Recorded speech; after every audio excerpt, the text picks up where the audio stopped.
Hey guys, welcome to my channel. Story start होती है। कमरे का माहौल इतना टेंस था कि जैसे कोई भी जरा सी आवाज सब कुछ बर्बाद कर सकती हो। लेकिन वहां मौजूदा सभी लोगों में से सिर्फ लेडी आयशा हिल्डक्लिफ ही बिल्कुल शांत दिखाई दे रही थी। उनके सामने बैठे थे ड्यूक हैडिस ल्यूफमॉन्ट। उनका चेहरा इतना सख्त था कि ऐसा लगता था केवल उनकी एक नजर ही किसी विशाल पेड़ को दो हिस्सों में बांट सकती है। उन्होंने अपनी भारी और रौबदार आवाज में कहा, लेडी हिल्डक्लिफ, मुझे उम्मीद है कि तुम्हें अच्छी तरह पता होगा कि मैंने तुम्हें यहाँ क्यों बुलाया है। आयशा ने मासूमे से पलकें झपकाई और बोली, मुझे माफ कीजिए, लेकिन मैं समझ नहीं पा रही कि आप किस बारे में बात कर रहे हैं। झूठ, वो सब कुछ जानती थी, क्योंकि ये कोई साधारण नॉवल ड्रामा नहीं था। ये वही दुनिया थी जो उसके सबसे पसंदीदा रोमांटिक नॉवल की थी, और किसी अजीब किस्मत की वजह से वो उसी कहानी के अंदर रिकार्डिनेट होकर आ गई थी। एक हार्डकोर सिम की पिछली जिंदगी। एक नोबल लेडी बनने से पहले आयशा की जिंदगी का सिर्फ एक ही मिशन था, सिंपिंग। जो लोग इस शब्द से परिचित नहीं हैं, उनके लिए सिंप वो इंसान होता है जो किसी को दिल से इतना पसंद करता है कि उसके लिए हर हद पार करने को तैयार रहता है। वो अपने पसंदीदा व्यक्ति के लिए अपनी पूरी लव, रिस्पेक्ट और एडमिरेशन बिना किसी झिझक के दिखाता है। साधारण फैन नहीं, बल्कि उससे कई कदम आगे। किसी भी कुलीन परिवार की लड़की से उम्मीद की जाती थी कि वो हर समय शालीनता और गरिमा बनाए रखे, लेकिन आयशा, वो तो हर पल डेंजर जोन में रहती थी। उसे हमेशा डर लगा रहता था कि कहीं उसके अंदर छिपी हुई फैन गर्ल अचानक सबके सामने बाहर ना आ जाए। असल में आयशा बचपन से ही किसी न किसी चीज की ऑब्सेसिव फैन रही थी। पहले वो अलग अलग आइडल ग्रुप्स की दीवानी थी, लेकिन सिर्फ एक सामान्य फैन बनकर रहना ये उसके बस की बात नहीं थी। अगर उसे किसी चीज से प्यार होता तो वो अपना सब कुछ उसी पर लौटा देती थी। उसने मन ही मन कहा, मेरी पूरी जिंदगी मेरे फेवरेट कैरेक्टर के इर्द गिर्द घूमती थी। मेरी नौकरी, मेरी मेहनत, मेरी कमाई, सबका सिर्फ एक ही पर्पस था, अपने फेवरेट के लिए सिंपिंग करना। आसपास के लोग शायद कभी उसकी इस दीवानगी को समझ नहीं पाए, लेकिन क्या इसके लिए उसे दोष दिया जा सकता है? आखिर यही तो उसकी सबसे बड़ी हैप्पीनेस थी, और उसका सबसे बड़ा obsession, best selling romantic novel persona का मेल लीड, एबल ल्यूफमॉन्ट। जब वो अपने 20वें साल के बीच में थी, तब एबल उसके लिए सब कुछ बन चुका था। इसलिए उसने अपनी जिंदगी का नया गोल बना लिया, एबल से जुड़ी हर छोटी बड़ी जानकारी इकट्ठा करना। लेकिन एक प्रॉब्लम थी, नॉवल बहुत पहले ही समाप्त हो चुका था। अब उसके बारे में जानने के लिए कुछ भी नया नहीं बचा था। तो उसने क्या किया? बहुत आसान, उसने सीधे उस नॉवल के ऑथर को ही स्टॉक करना शुरू कर दिया। और जब उसकी सिंपिंग कैरियर अपने सबसे ऊंचे मुकाम पर थी, तभी बूम, अचानक ट्रक ने एंट्री मारी, और एक ही पल में उसकी पूरी दुनिया बदल गई। जब आयशा ने दोबारा आंखें खोली तो उसने खुद को एक बेहद शानदार और आलीशान बिस्तर पर लेटे हुए पाया। उसका दिमाग अभी भी पूरी तरह उलझा हुआ था। तभी उसके बगल में खड़ा एक कुलीन व्यक्ति अचानक जोर जोर से रोने लगा, पूर्वजों की कृपया हो, मेरी बेटी फिर से सांस ले रही है। आयशा पूरी तरह चौंक गई। बेटी? उसी पल उसे सच्चाई समझ में आ गई। वो अब कोरिया में नहीं थी, वो अब बन चुकी थी लेडी आयशा हिल्डक्लिफ, एक ऐसी बेरौन की इकलौती बेटी जिसके पास सिर्फ नाम का टाइटल था। उनका परिवार अमीर नहीं था, लेकिन उनके बीच प्यार की कोई कमी नहीं थी। इतना ही नहीं, उसके पास एक पर्सनल मेड एना भी थी, जो नौकरानी कम और उसकी सबसे अच्छी दोस्त ज्यादा लगती थी। सच कहा जाए तो ये नई जिंदगी इतनी भी बुरी नहीं थी। एक दिन ऐना ने चिंता भरे स्वर में पूछा, माय लेडी, आज आप कुछ खोई खोई सी लग रही हैं, क्या सब ठीक है? आयशा ने हल्की सी मुस्कान के साथ जवाब दिया, मैं बिल्कुल ठीक हूँ। लेकिन उसके मन में विचारों का तूफान चल रहा था। वो इस समय क्रिसेंटा एम्पायर में थी, और बार बार उसके कानों में एक ही नाम पड़ रहा था, लूफमॉन्ट। ये उसका पहला क्लू था। दूसरा क्लू उसके हाथ की कलाई पर चमकता हुआ रतन जैसा कौर था। उसे देखते ही उसकी सारी शंकाएं दूर हो गई। हाँ, ये सचमुच पर्सोना की दुनिया थी। कहानी के इस समय में मेन लीड एबल ल्यूफमॉन्ट अभी एक बेहद प्यारा, मासूम और सबका दिल जीत लेने वाला छोटा सा बच्चा था। लेकिन उससे पहले उसके पिता के बारे में जानना जरूरी था। ड्यूक हैडिस ल्यूफमॉन्ट, वो एक ऐसा व्यक्ति था जिसने अपने बेटे की रक्षा के लिए न जाने कितनी लड़ाइयां लड़ी थी, मौत को अनगिनत बार बेहद करीब से देखा था, अपने हाथों को दुश्मनों के खून से रंगा था। लेकिन ये सब उसने केवल एक ही वजह वजह से किया था, अपने बेटे की सुरक्षा के लिए। वो एक ऐसा व्यक्ति था जिससे पूरा एम्पायर डरता था, लेकिन अपने बेटे के लिए वही इंसान दुनिया का सबसे समर्पित और सबसे भरोसेमंद पिता था। और आयशा को ऐसा महसूस हो रहा था मानो उसने लॉटरी जीत ली हो। पहले वो दक्षिण कोरिया की एक साधारण 27 साल की यंग लेडी थी जो रोजमर्रा की जिंदगी की मुश्किलों से जूझ रही थी। लेकिन इस नई दुनिया में आए हुए अब 3 साल बीत चुके थे। इन 3 सालों में वो पूरी तरह अपनी नई नोबल लाइफ में ढल चुकी थी। यही थी लेडी आयशा हिल्सक्लिफ की शानदार और आरामदायक जिंदगी। कुछ समय बाद न जाने कैसे आयशा खुद को उत्तर के बर्फीले और बेहद खतरनाक इलाके में खड़ी पाती है, और उसके सामने मौजूदा था एबल ल्यूफमॉन्ट का पिता ड्यूक हैडिस ल्यूफमॉन्ट। वो आखिर इतनी आसानी से उसके महल तक कैसे पहुंच गई, मानो किसी वीकेंड ट्रिप पर आई हो। इस सवाल का जवाब खुद आयशा के पास भी नहीं था। हैडिस कुछ पल तक उसे ध्यान से देखते रहे, फिर उन्होंने गंभीर और भारी आवाज में कहा, लगता है मेरा पीछा करना, मुझे काउंटलेस कीमती गिफ्ट भेजना और अब बिना किसी डर के अकेले ही इन हार्श नॉर्थ स्टेट तक चले आना। वो कुछ सेकंड रुके। तुम्हारी हरकतें सचमुच एक्स्ट्रा ऑर्डिनरी है। आयशा के मन में तुरंत एक ही बात आई, ओह, मामला तो उम्मीद से ज्यादा सीरियस हो गया। उसने तुरंत सिर झुका लिया। मुझे माफ कीजिए, मेरे पास अपने व्यवहार के लिए कोई सफाई नहीं है। हैडिस ने गहरी सांस ली। ठीक है, मैं मानता हूँ कि इस मामले में मेरी पूरी तरह हार हो चुकी है। फिर उन्होंने उसकी ओर देखते हुए कहा, तुम्हारी लॉयल्टी और डेडिकेशन पर अब कोई डाउट नहीं किया जा सकता। आयशा ने मन ही मन राहत की सांस ली। कम से कम उन्होंने उसकी डिवोशन समझ तो ली। लेकिन अगले ही पल हैडिस ने ऐसी बात कह दी कि उसका दिमाग पूरी तरह सन हो गया। मेरे पीछे प्यार के नाम पर न जाने कितनी लेडीज आई, लेकिन तुम्हारी तरह जिद्दी, लगातार एफर्ट्स करने वाली और इतनी डेडिकेटेड वुमेन मैंने कभी नहीं देखी। आयशा के मन में तुरंत खतरे की घंटी बजी। रुको, ये बातचीत मुझे बिल्कुल सही डायरेक्शन में जाती हुई नहीं लग रही। और फिर हैडिस ने मुस्कुराते हुए कहा, मुझे लगता है कि हमें जितनी जल्दी हो सके शादी कर लेनी चाहिए। कुछ पल के लिए समय जैसे थम गया। आयशा बिना सोचे समझे बोल पड़ी, ठीक है, मुझे मंजूर है। अगले ही सेकंड उसे अपनी ही बात का एहसास हुआ। उसकी आंखें एकदम फैल गई। वो झटके से सिर उठाकर सीधे ड्यूक की ओर देखने लगी। रुकिए, आपने अभी क्या कहा? ड्यूक के होठों पर आत्मविश्वास से भरी हल्की मुस्कान थी, इतनी अट्रैक्टिव कि किसी का भी ध्यान भटक जाए। उन्होंने शांत स्वर में दोबारा कहा, मैंने कहा मैं तैयार हूँ, चलो हम शादी कर लेते हैं। मिशन गोल छोटे एबल ल्यूफमॉन्ट का सबसे बड़ा सिंप बनना, रियलिटी गलती से उसके पिता के साथ सीधे मैरिज रूट अनलॉक कर बैठे। आयशा ने कभी सोचा भी नहीं था कि उसकी सिंपिंग जर्नी उसे इस रास्ते पर ले आएगी। लेकिन जैसा कि कहते हैं, अनएक्सपेक्टेड विक्ट्री भी आखिर विक्ट्री ही होती है। फादर, खैर ये वो सिंपिंग रूट बिल्कुल नहीं था जिसकी आयशा ने कभी कल्पना की थी, लेकिन विन तो आखिर विन ही होती है।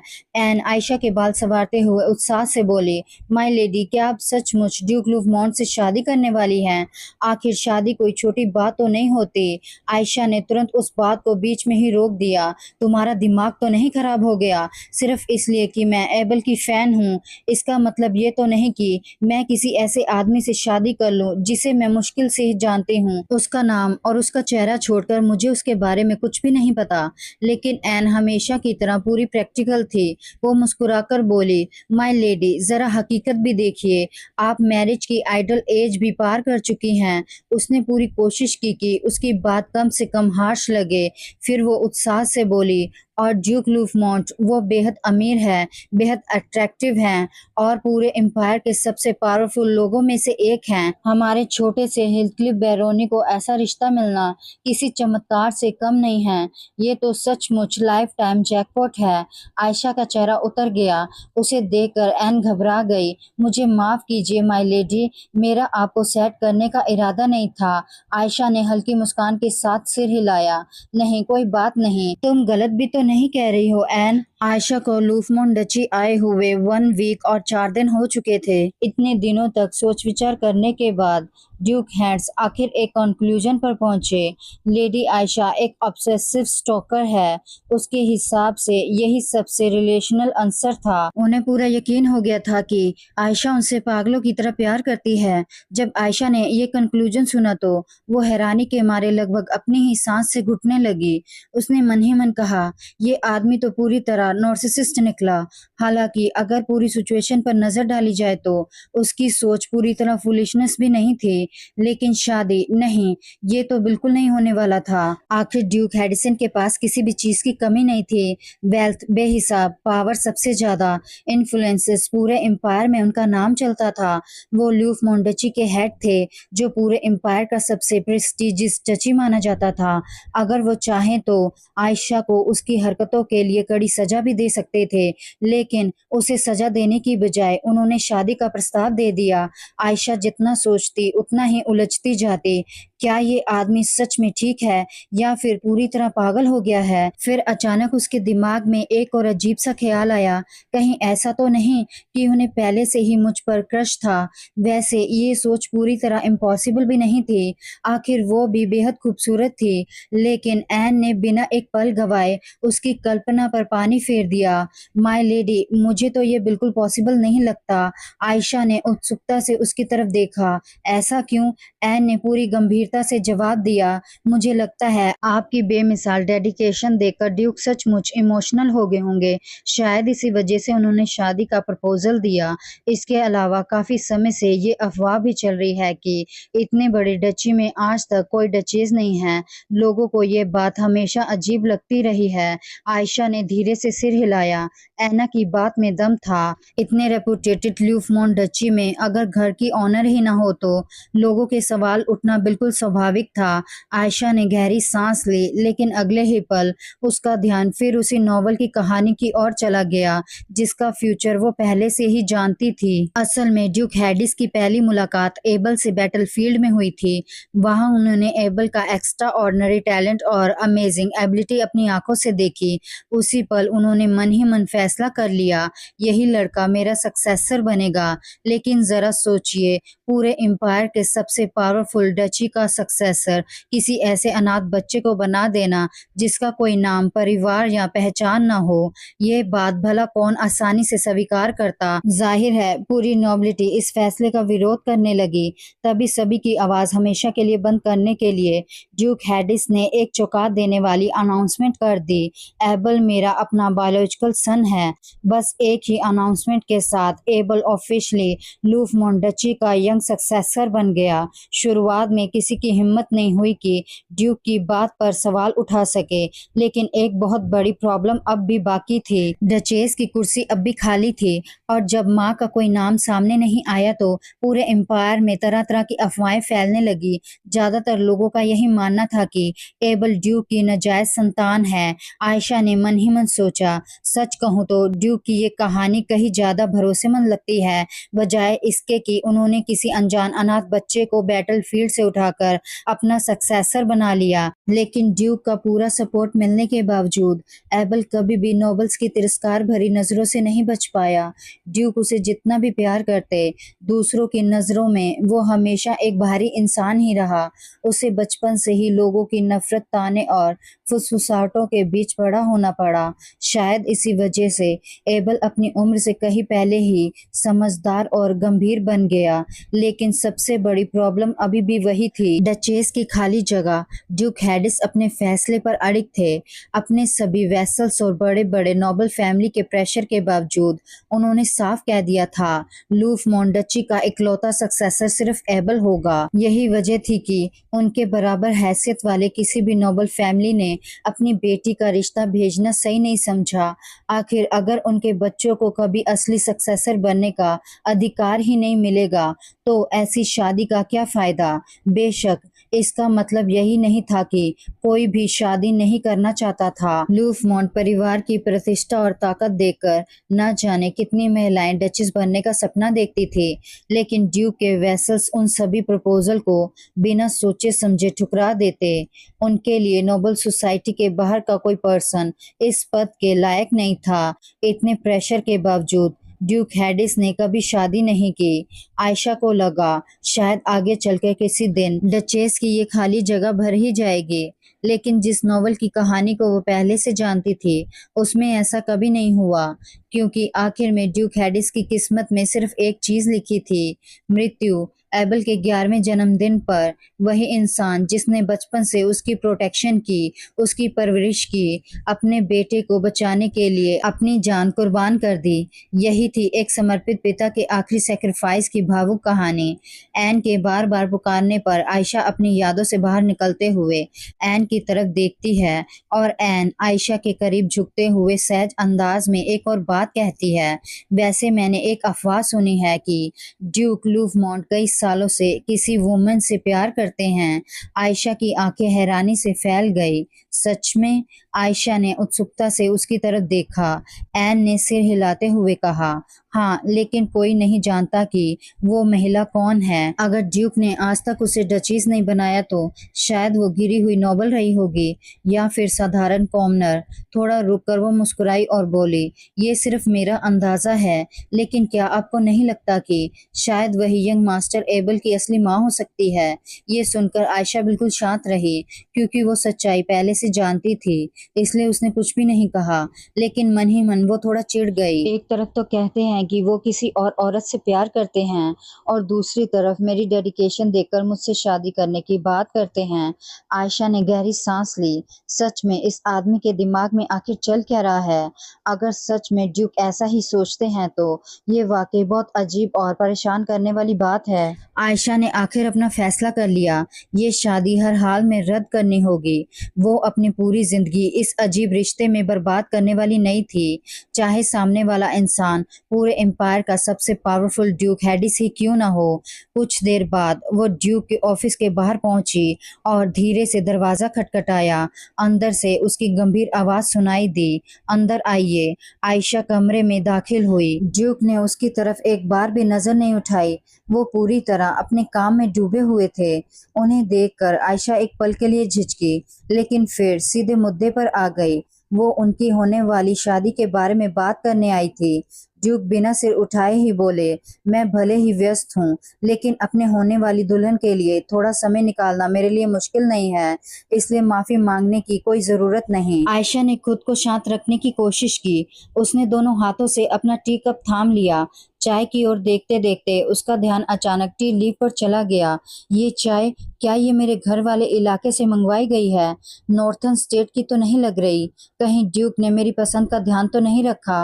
वो यही सब सोच रही थी कि ड्यूक ने फिर से बोलना शुरू किया और इस बार उसकी बात बिजली की तरह उसके ऊपर गिरी। मैं इस समय हमारी शादी के सभी कानूनी डॉक्यूमेंट्स तैयार कर रहा हूँ। आयशा के मुंह में भरी चाय लगभग बाहर निकल गई। खांसते हुए उसने किसी तरह टी कप मेज पर रखा, लेकिन ड्यूक बिल्कुल शांत थे। उन्होंने आगे कहा, मैं कल ही ये डॉक्यूमेंट्स तुम्हारे पिता के पास भेजने वाला हूँ। इतना कहकर उन्होंने अपने हाथ में पकड़े हुए पेपर्स भी उसे दिखा दिए। आयशा ने गहरी सांस लेकर खुद को शांत करने की कोशिश की, लेकिन तभी ड्यूक पूरी गंभीरता से बोले, क्या हुआ? बार बार मुझसे एक ही बात मत कहलवाओ। मुझे पता है कि मेरी वजह से तुम्हें इतनी बड़ी किस्मत मिल रही है, इसलिए तुम अभी भी हैरान हो, लेकिन यकीन मानो ये कोई सपना नहीं है। आयशा उन्हें बस घूरती रह गई। हे भगवान, क्या ये आदमी हमेशा से इतना बड़ा नार्सिसिस्ट था? उसके पूरे शरीर में सैरन दौड़ गई। यह एहसास किसी कॉम्प्लीमेंट का नहीं था, बल्कि ड्यूक के आसमान छूते ईगो का नतीजा था।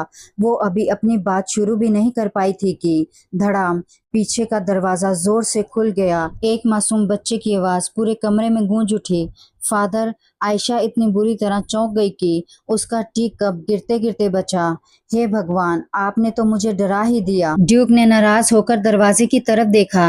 एबल, ये कैसा बिहेवियर है? लेडी हिलक्लिफ हमारी हॉनर गेस्ट है, तुरंत उनसे माफी मांगो। लेकिन आयशा के कानों में अब ड्यूक की कोई बात नहीं जा रही थी। उसका दिल इतनी तेजी से धड़क रहा था कि जैसे अभी बाहर निकल जाएगा। शादी, गलतफहमी, मैरिज कॉन्ट्रैक्ट, इस सब से अब उसे कोई मतलब नहीं था। इस समय उसके दिमाग में एक ही नाम चल रहा था, एबल। बच्चे ने धीरे से सिर हिलाया।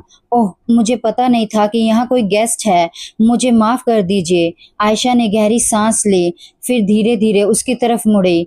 ये वही पल था जिसका उसने जाने कब से इंतजार किया था और वो इसे किसी भी कीमत पर खराब नहीं करना चाहती थी। जैसे ही उसकी नजर एबल पर पड़ी, समय जैसे थम गया। वो था इस कहानी का मेन लीड, उसका सबसे पसंदीदा किरदार, और अगले ही पल उसके दिमाग में जोरदार चीख गूंज उठी। नहीं, ये तो असलियत में और भी ज्यादा प्यारा है। बेशक ये चीख सिर्फ उसके मन के अंदर थी, उसकी अंदर की फैन गर्ल खुशी से उछल रही थी। आज के लिए बस इतना ही। मिलते हैं नेक्स्ट वीडियो में।